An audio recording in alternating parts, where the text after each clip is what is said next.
दोस्तों, एक और क्लासिक स्टोरी आपको सुनाने जा रहा हूं। 1970s की बात है। एक भारतीय फुटवेयर कंपनी जो इंडिया में तो काफी अच्छा काम कर रही थी, और अब उनकी एम्बिशंस एक ग्लोबल कंपनी बनने की थी। यह कहानी उस कंपनी में काम कर रहे सेल्स टीम के 2 टीम मेंबर्स की है। चलिए कहानी के लिए उनका नाम उम्मीद और अंधेरा रख लेते हैं। उम्मीद और अंधेरा, इन दोनों को यह जॉब कैंपस प्लेसमेंट से मिली थी।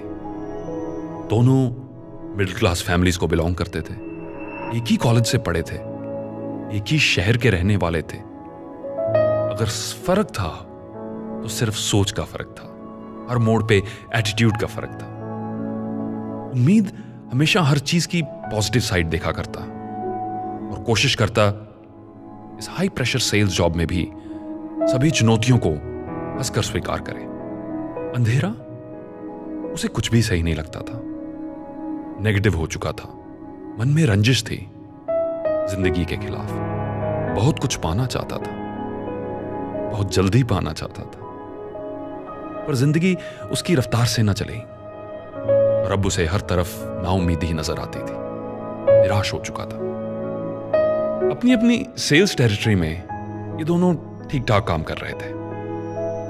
अभी एक दिन बॉस ने इन दोनों को अपने कैबिन में बुलाया और बोला, तुम दोनों को जानकर अब बहुत खुशी होगी कि हमारी कंपनी इंटरनेशनल हो गई है, हम एक्सपैंड कर रहे हैं और मैंने तुम दोनों को सिलेक्ट किया है हमारी नई टेरिटरी में जाकर एक प्रिलिमिनरी फीजिबिलिटी रिपोर्ट तैयार करने के लिए, वहां जाकर यह चेक करने के लिए कि मार्केट सिचुएशन क्या है।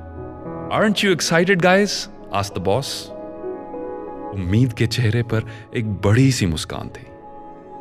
शुक्रगुजार था वो, इस मिशन के लिए उसे ही चुना गया, जबकि कंपनी में कितने और टेरिटरी मैनेजर्स भी इस चीज के लिए एलिजिबल थे।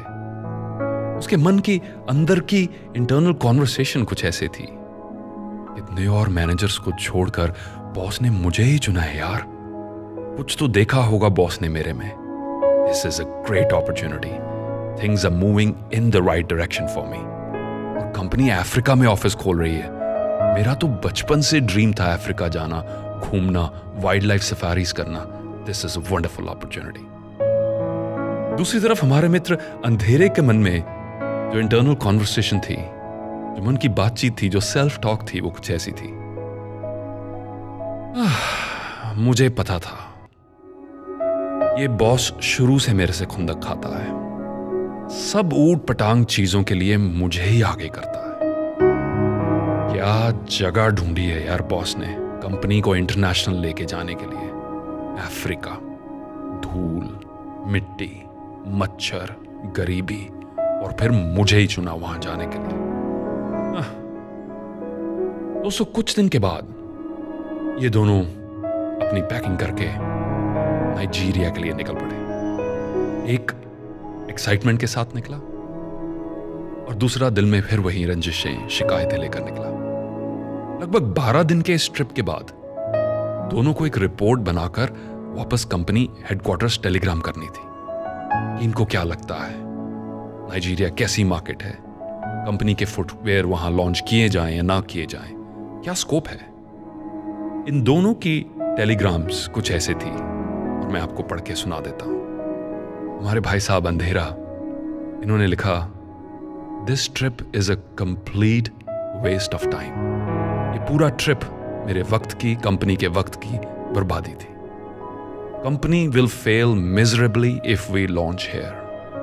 कंपनी की बुरी तरह से हार हो गई अगर हमने प्रोडक्ट्स अपने यहां लॉन्च किए, because no one wears shoes in this country. यहां कोई भी जूते नहीं पहनता है।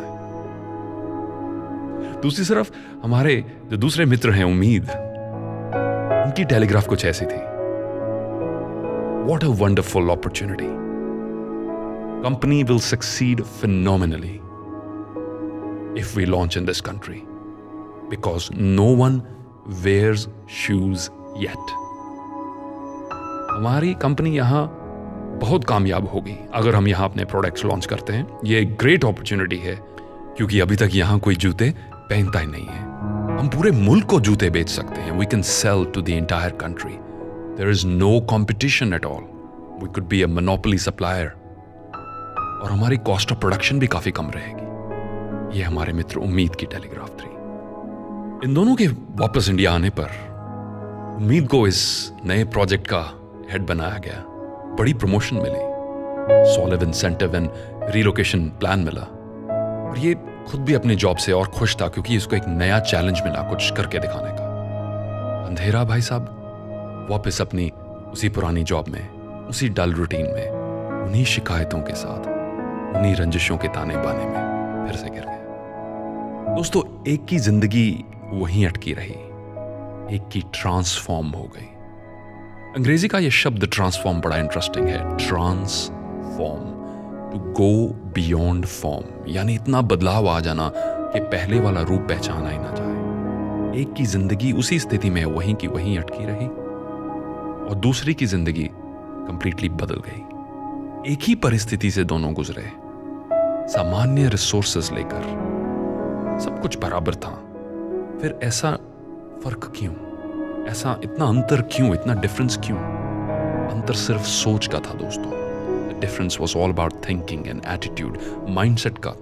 मैंने कहीं पढ़ा था कि सीढ़ियां तो वही होती हैं, सीढ़ियां तो वही होती हैं, किसी के लिए ऊपर जाती हैं और किसी के लिए नीचे आती हैं, फर्क सिर्फ सोच का होता है। इस चीज पर गौर करें कि आप अपनी जिंदगी कैसे जी रहे हैं, उम्मीद की तरह या अंधेरे की तरह। कहीं अंधेरे की तरह आप भी तो अपने रास्ते में आई हुई अपॉर्चुनिटीज को ओवरलुक तो नहीं कर रहे हैं, नजरअंदाज तो नहीं कर रहे हैं? क्योंकि हमारी आउटलुक ये डिटरमिन करती है क्या हमें अपॉर्चुनिटीज नजर आ रही हैं या चैलेंजेस नजर आ रहे हैं। और यही हमारी अपॉर्चुनिटी है, स्किल्स को छोड़कर, एक्सपर्टीज को छोड़कर, हर चीज को छोड़कर अपने माइंडसेट पर काम करने की। क्योंकि व्यक्ति का जब माइंडसेट सही होता है तो वो चैलेंजिंग से चैलेंजिंग सिचुएशन में भी अपॉर्चुनिटीज ढूंढ लेता है। और in the long run these are the people who succeed. ये लोग कामयाब होते हैं, और इसलिए नहीं कि इनके पास डिग्रीज बेटर थी या ये बेटर स्कूल्स से पढ़े, पर इनकी सोच बेटर थी, इनका माइंडसेट बेटर था। और ये हम सब के पास अवसर है कि हम कुछ समय अपना अध्ययन करें, अपनी सोच का अध्ययन करें, खुद को स्टडी करें और अपने माइंडसेट को सही रखें, so that we can make the best of our life. दोस्तों, ये जरूर जहन में रखें कि आपका जो माइंडसेट है वही डिटरमिन करता है कि क्या आपका जीवन का देखने का नजरिया संभावनाओं से भरा होगा या रुकावटों से भरा होगा। एक ही स्थिति में आपका माइंडसेट क्या है, आप ढूंढ किस चीज को रहे हैं, आपके रीजंस क्या हैं। आप इस एग्जांपल में देखें कि एक ने रीजन दिया जूते नहीं बिक सकते क्योंकि अभी कोई भी जूते पहनता नहीं है, और दूसरे ने स्थिति वही है, सिचुएशन वही है, रीजन अलग दिया कि कंपनी बहुत कामयाब होगी, बहुत जूते बिक सकते हैं क्योंकि अभी तक कोई जूते पहनता नहीं। फेमस साइकोलॉजिस्ट कार्ल यंग, उन्होंने बखूबी लिखा है, no event has a meaning on its own. किसी भी इवेंट का खुद में कोई मीनिंग नहीं होता, हम उसे मीनिंग देते हैं, और उस मीनिंग देने पर निर्भर है कि उस स्थिति में हम या कामयाब होंगे या नाकामयाब होंगे। वो स्थिति या हमारे फेवर में रहेगी या हमारे अगेंस्ट में रहेगी, ये इस पर निर्भर है हम उसे मीनिंग क्या दे रहे हैं। और ये मीनिंग देने की शक्ति हमें अपने माइंडसेट से मिलती है, अपने थॉट प्रोसेसेस से मिलती है। चाइनीज फिलोसोफर लाओ त्सू, उन्होंने बखूबी लिखा है, if you correct your mind the rest of your life will fall into place. If you correct your thinking, अगर आप अपनी सोच को सही कर लेंगे तो आपकी बाकी जिंदगी धीरे धीरे सही होती जाएगी। मैंने कहीं लिखा हुआ पढ़ा था कि नजर का ऑपरेशन तो हो सकता है, लेकिन नजरिए का ऑपरेशन करना बड़ा मुश्किल होता है। चलिए, नजर का तो ऑपरेशन होता है, पर नजरिया ढाला जा सकता है, धीरे धीरे बदला जा सकता है। हम खुद को ट्रेन कर सकते हैं to look at the positive side of things.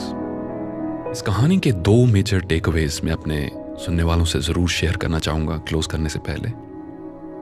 सबसे पहला, डोंट जर्नलाइज।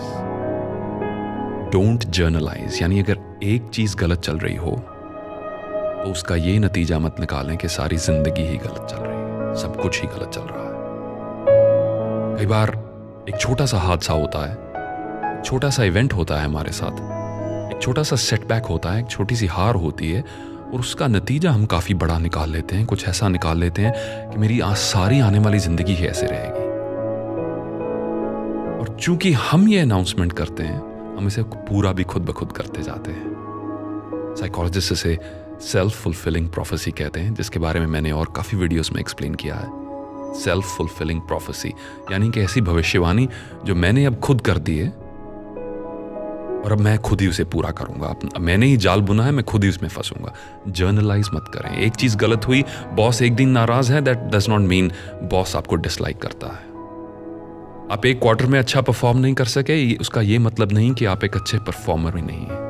आप एक एग्ज़ाम में पास नहीं हो सके या एक टेस्ट नहीं क्लियर कर सके, उसका ये मतलब नहीं है कि आप काबिल ही नहीं हैं कभी भी उस टेस्ट को क्लियर करने के लिए। Don't let one setback define you. Don't let one hurdle, one problem define your entire outlook on life. और दूसरा, शिकायत करने के ऊपर, कंप्लेनिंग के ऊपर कितने बार सुनने को मिलता है कि कंप्लेनिंग आजकल कितनी कॉमन हो गई है। एंड MRI स्कैन्स शो करते हैं कि अगर हम हर चीज़ में नेगेटिव ही ढूंढते हैं, हमेशा कंप्लेन ही करते हैं, हमेशा शिकायतें ही करते हैं, हमारे ब्रेन सेल्स रीवायर हो जाते हैं।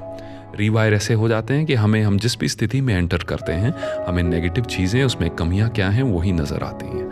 पर दोस्तों, हम इस चीज़ को चेंज कर सकते हैं by becoming more conscious and more aware. आप जब भी किसी नई स्थिति में जाएं और कुछ भी नेगेटिव ढूंढने की कोशिश आपका माइंड डिफ़ॉल्ट से करने की कोशिश करेगा, तो catch yourself in the process. उस समय ये अवेयरनेस डेवलप करें कि मेरी थॉट्स नेगेटिव डायरेक्शन में जा रही हैं। एक लंबा सांस खींचें और धीरे से आप अपनी थिंकिंग को रीडायरेक्ट कर सकते हैं, क्योंकि कंप्लेन करने में, शिकायत करने में आप अपनी ऊर्जा जो है उसको खर्च कर रहे हैं। You are spending your energy. वही एनर्जी को अगर आप एक्शन की तरफ लगाते हैं, वही एनर्जी को अगर आप समाधान की तरफ लगाते हैं, तो आप कुछ ना कुछ अच्छा उस सिचुएशन से लेकर जा सकते हैं। तो आशा है कि ये हमारे टू शू सेल्समैन स्टोरी, जो एक बड़ी पुरानी क्लासिक कहानी है अंग्रेज़ी में, जो मैंने अडेप्ट की है अपनी हिंदी ऑडियंस के लिए, आपको अच्छी लगी होगी। सुनने के लिए धन्यवाद। Thank you.